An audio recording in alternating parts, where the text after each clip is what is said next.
अगर आपके शरीर की गंदगी साफ नहीं हो रही है तो आप जितना भी प्रोटीन, विटामिन्स या कितनी भी अच्छी खाना खा लें, शरीर में वो विटामिन्स लग ही नहीं सकता, या आप हमेशा बीमार ही रहेंगे। जब आपके शरीर की गंदगी साफ होगी तब पाचन सिस्टम या डाइजेस्टिव सिस्टम बहुत अच्छे से काम करेगा। शरीर में हमेशा फुर्तीलापन महसूस होने लगेगा, चेहरे पे निखार आने लगेगी, साथ में वज़न कम ज़्यादा करने में भी मदद मिलेगा। जब पाचन सिस्टम अच्छा नहीं रहेगा तो चेहरे पर पिंपल्स, मुहासा, एक्ने और साथ में स्किन के प्रॉब्लम भी बढ़ जाएंगे। कई सारे गंभीर बीमारियां होने का खतरा भी बढ़ जाएगा। देखते हैं शरीर में गंदगी जमा होती कैसे है। जब हम खाना खाते हैं तो यही खाना आहार नली से होते हुए आंतों में पहुंचती है, जो कि बाद में बड़ी आंतों से मल के रूप में बाहर आता है। इस डाइजेस्टिव सिस्टम में सबसे ज़्यादा गंदगी आंतों में जमा होती है।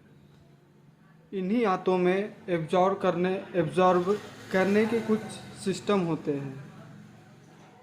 इन्हीं आंतों से शरीर के भिन्न भिन्न अंग या डिफरेंट पार्ट्स में पोषक तत्व यानी विटामिन्स पहुंचने के लिए कुछ नसें भी इन्हीं से जुड़ी होती है।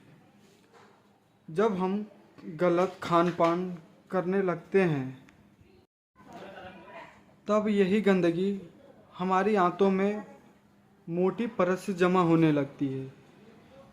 जब हमारी आंतों की नसें पोषक तत्व को खींचती है तब साथ में जमा गंदगी भी खून के साथ जब लीवर पर पहुंचती है तो फैटी लीवर बोला जाता है या फिर पीलिया जैसे गंभीर बीमारी बोला जाती है। यही गंदगी जब किडनी में पहुंचती है तो पथरी या क्रियाटिनिन का बढ़ना बोला जाता है। जब यही गंदगी लंग्स या फेफड़े में जमा होने लगती है तो इसे श्वास का रोग भी बोला जाता है। और जब हार्ट में जमा होने लगता है तो कोलेस्ट्रॉल या नसों का ब्लॉकेज भी बोला जाता है।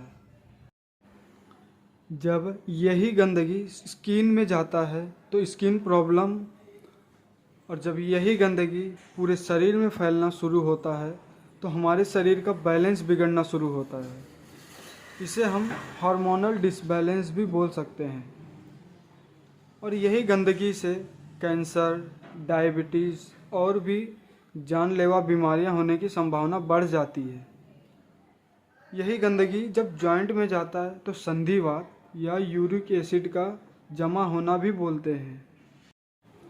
कुछ ऐसे उपाय जिससे आप चिकित्सकों की सलाह से आपके शरीर में जो बीमारियां हैं वह दूर कर सकते हैं। जिससे कुछ ऐसे उपाय जो आप आयुर्वेदिक चिकित्सकों की सलाह से अपनी गंभीर बीमारियों को दूर करवा सकते हैं।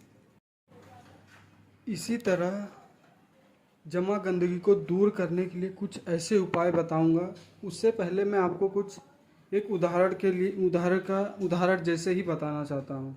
जैसे हमारे घर की सफाई तो डेली होती है, लेकिन एक स्पेशल सफाई जो दीपावली के समय पे ही होती है। ऐसे ही हम सुबह फ्रेश तो होते हैं, लेकिन एक शरीर के गंदगी की सफाई जो हम एक पंचकर्मा के सहायता से ही कर सकते हैं। तो पंचकर्मा भी, तो मैं आपको बता दूं पंचकर्मा होता है क्या है। मतलब एक 5 प्रोसीजर आयुर्वेदिक में कहा गया है जिससे हमारे शोधन कर्म किए जाते हैं शरीर के। जैसे वमन, विरेचन, बस्ती, नस, रक्त मोक्षण। मतलब वमन मतलब कुछ आयुर्वेदिक औषधि दी जाती है जिससे क्लासिकल वमन कराया जाता है। जिससे क्लासिकल वमन मतलब उल्टी कराया जाता है। इसी तरह विरेचन विरेचन मतलब एक जुलाब की तरह होता है, उसमें भी आयुर्वेदिक औषधियाँ दी जाती है जिससे वह पेट की सफाई या पेट की गर्मी को दूर करे। बस्ती एक एनीमा बोल सकते हैं इसे। नस्य मतलब सिर के रोगों को नाक के द्वारा आयुर्वेदिक औषधि दी जाती है।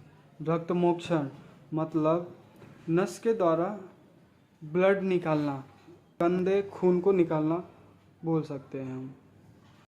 इसमें दूसरा उपाय है लंघन। लंघन मतलब एक उपवास नहीं है, लेकिन इसमें हम जल के बीमारी के हिसाब से हम जल या जूस पे भी रखा जाता है, हमें जूस पे भी रखा जाता है, या फिर लघु आहार पे भी रखा जाता है बीमारी के हिसाब से। तीसरा उपाय यह है कि रात का खाना सूर्यास्त से पहले ही हो जाना चाहिए। और चौथा उपाय बाहर के फास्ट फूड को अवॉइड करना है, जिससे आप हमेशा के लिए बीमारी से बचे रहेंगे।